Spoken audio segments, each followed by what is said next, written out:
Welcome to a new edition of the Neon Jazz interview series with acclaimed veteran jazz vocalist Nancy Kelly. We talked to her about her interesting life in music, COVID, and her new 2022 CD, Jazz Woman.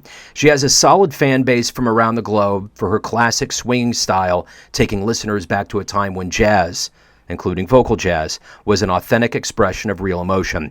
She got her real education as a house singer at Jules, a jazz club in the center city of Philadelphia, where she shared the bill with the likes of Betty Carter, Houston Person, Etta Jones, Joey Defrancesco, Groove Holmes, Jack McDuff, and so many others. She has plenty of insights, wisdom, and stories. Enjoy. Nancy, thank you for taking a minute out for Neon Jazz.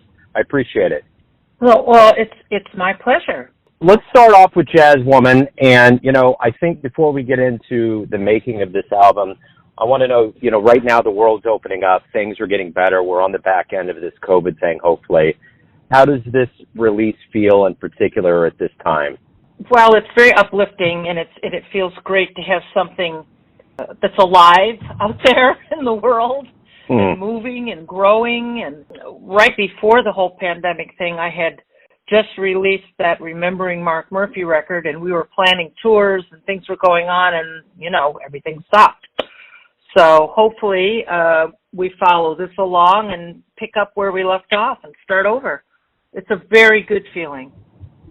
So over this COVID time, we all had time to be self-reflective and kind of, thinking about things and analyzing our existence. And I'm curious, what did you learn about yourself over this time that is going to make you stronger as you promote this album and get out and perform more? Wow. That would take some thought. Oh, my gosh. I definitely found out that I want to work more on producing my own music. That's something.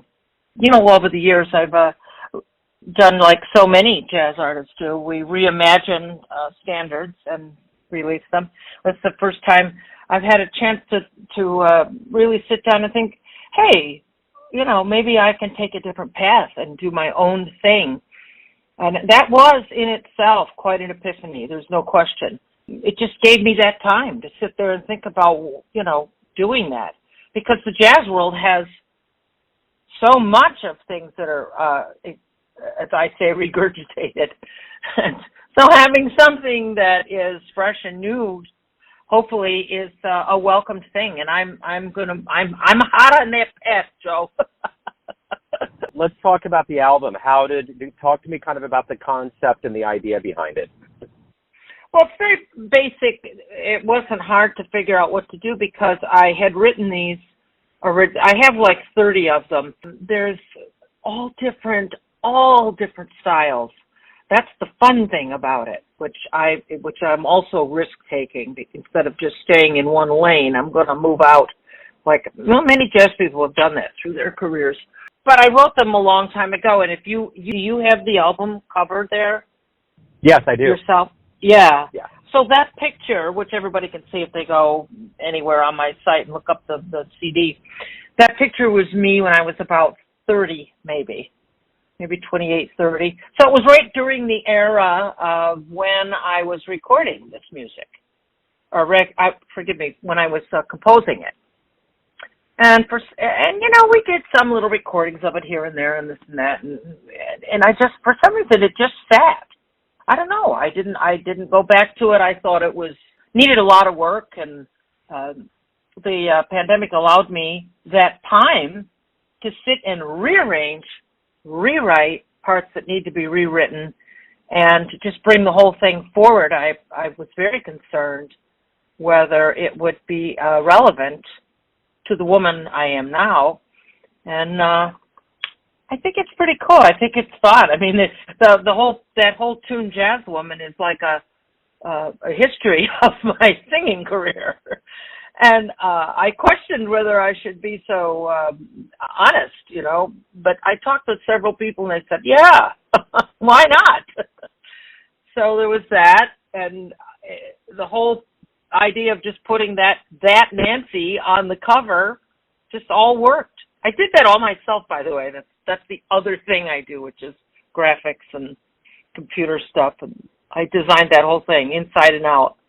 That's wonderful. And I think the whole raw and real thing right now, especially with what we've lived through for the last couple of years, is going to be quite welcome, I think. I certainly hope you're right. You know, we never know. We put them out and we just don't know. It certainly is a departure for me. It's a little different from, the vocals are different from what I really do all the time, which is swing and bebop. So I think they're more they make me more available to the listener that doesn't perhaps have their grips on deep jazz. It's just nice. Do you agree with that? Yeah, I do, absolutely. Yeah. You play jazz all the time, right? You play all kinds of Yeah. That's what I do. That's what I specialize in, is jazz exclusively. So I get it for sure. So all of this journey began for you at the age of 4 in Rochester. You did a lot: piano, clarinet, drama, dance. So how did all of these roads and this early creativity lead to who you are right now? Wow. Well, I think that's just a natural evolution. I personally am someone who always was seeking something more in-depth, more stimulating, more sophisticated. So I went from, I was a rock and roll singer, you know, which was fun, but I got tired of I just wanted something just harmonically deeper, and I kept looking for it and found it eventually. I don't know, just a natural evolution. I mean, isn't there something to be said about the world of jazz? I know before I got into jazz radio, I had no idea what the community was like. The jazz community, to me, represents some of the finest human beings on the planet. I couldn't agree with you more. Well, I'll tell you what I feel about that. What I feel about that is, when you climb a mountain as high as jazz is, you never get to the top of it, for one thing, and you get humbled by its greatness. I think all people that get deeply into jazz become humbled in its presence. It's a lot. It's a lot to take on. It's beautiful. It's deep. You can't, in my opinion, carry some sort of ego when you're dealing with something so majestic as jazz. So you're going to find the people that you meet and talk to, the people that are recording and the people that are touring, you know, they're all pretty humble, just lovely people. We've studied a lot, to say the least. Well, you know, the one thing about your career is that, you know, you've been all over the world. I mean, you've been to Singapore, Switzerland, France, Turkey, Japan, Hong Kong, all over the place. So what was it that you missed the most about being on the road during those 2 years of largely no live shows? What was it that you yearned for? You're going to laugh. Nice hotels. I get it. I love them too. 5-star hotels.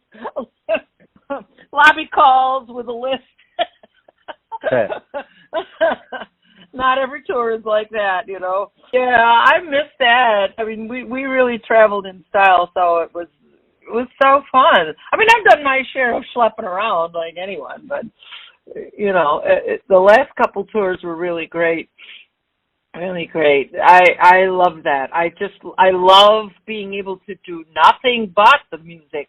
So, because I own a home, and I have to take care of my home, and I got to change the sheets, and I got to do this, and I got to do that. I mean, like when you're on the road, it's all about the music.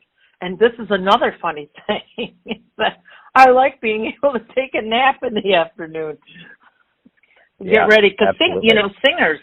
Yeah, I didn't mean to interrupt. What did you say? Oh no.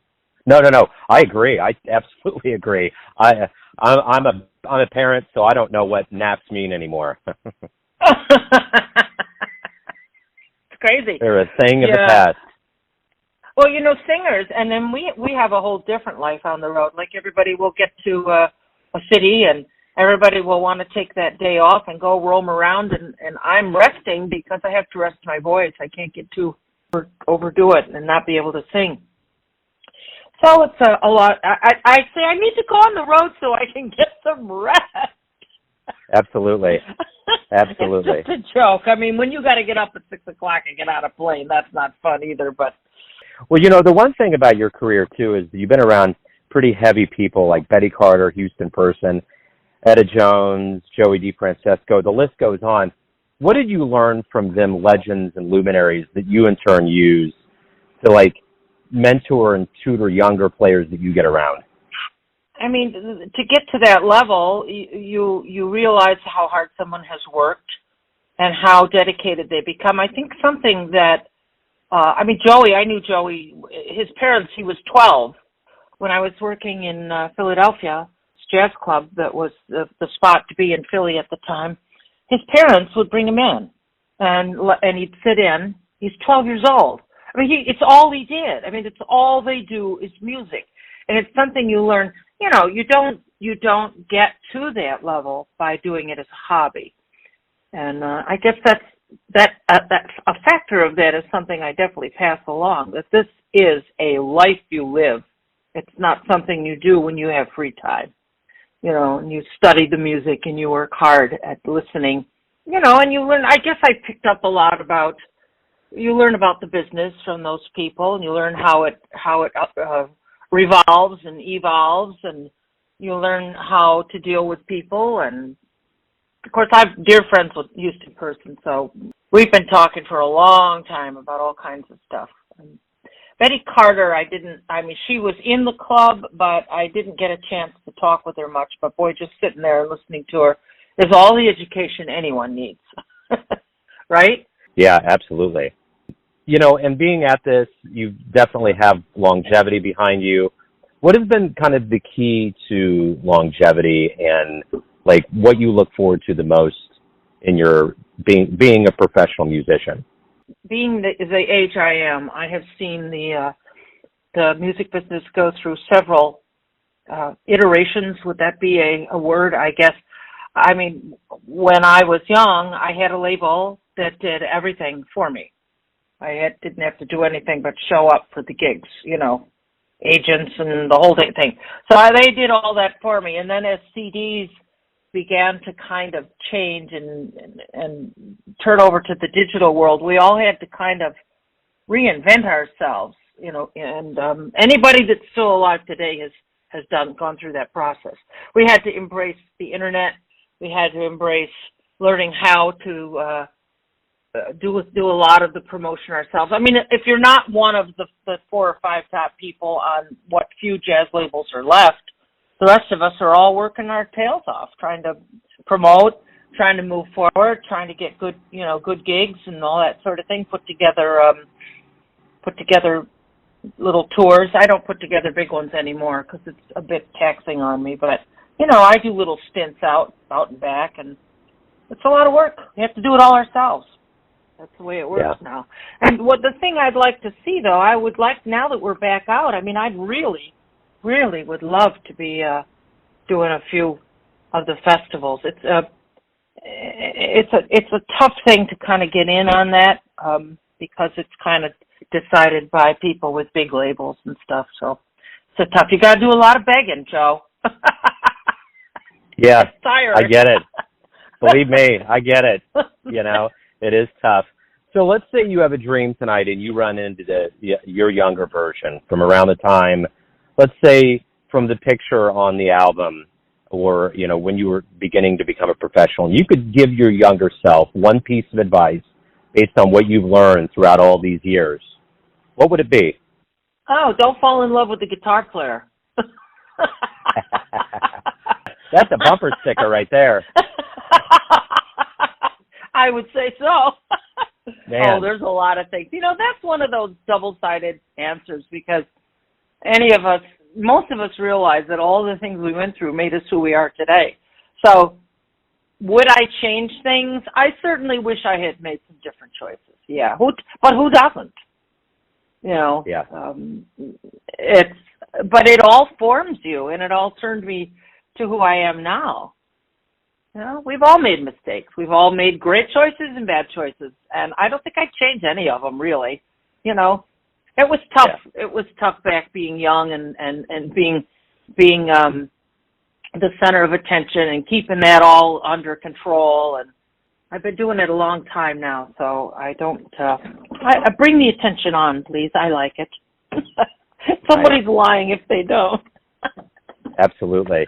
Speaking of getting to a point where we're doing live shows again. What do you hope we all realize about the power of live music as we get back to it during this kind of lapse in time over COVID? Well, it's a unity forming presence.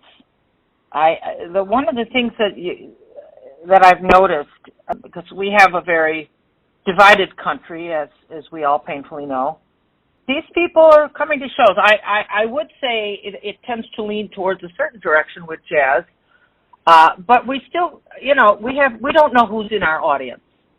We have to rely, and we do rely on the music for making us all one, which is, it really, really breaks up that division and brings us all together, because music, it's all from one source, so we all come together when we do it, and that is the beauty of it with the live shows.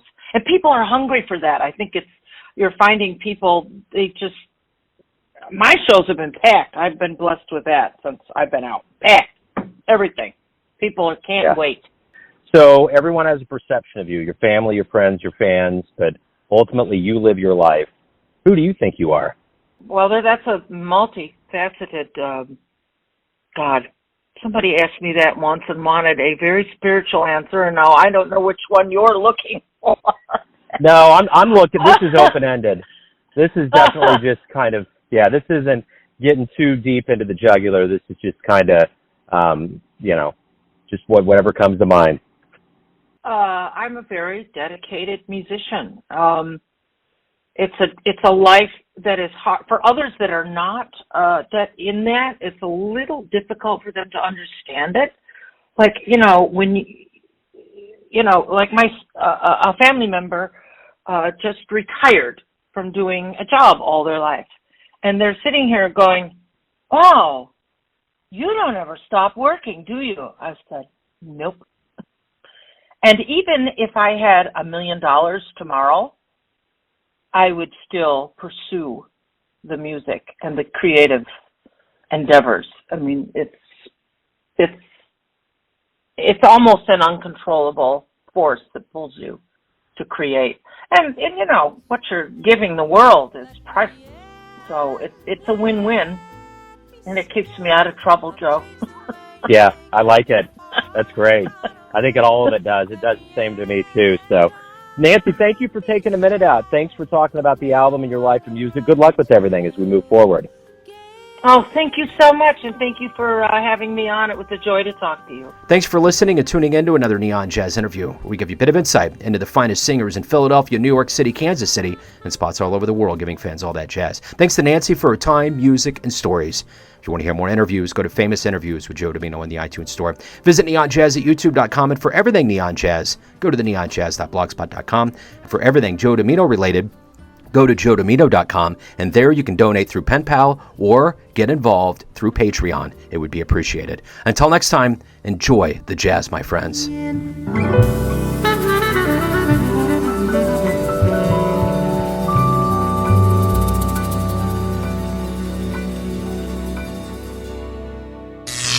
Neon Jazz.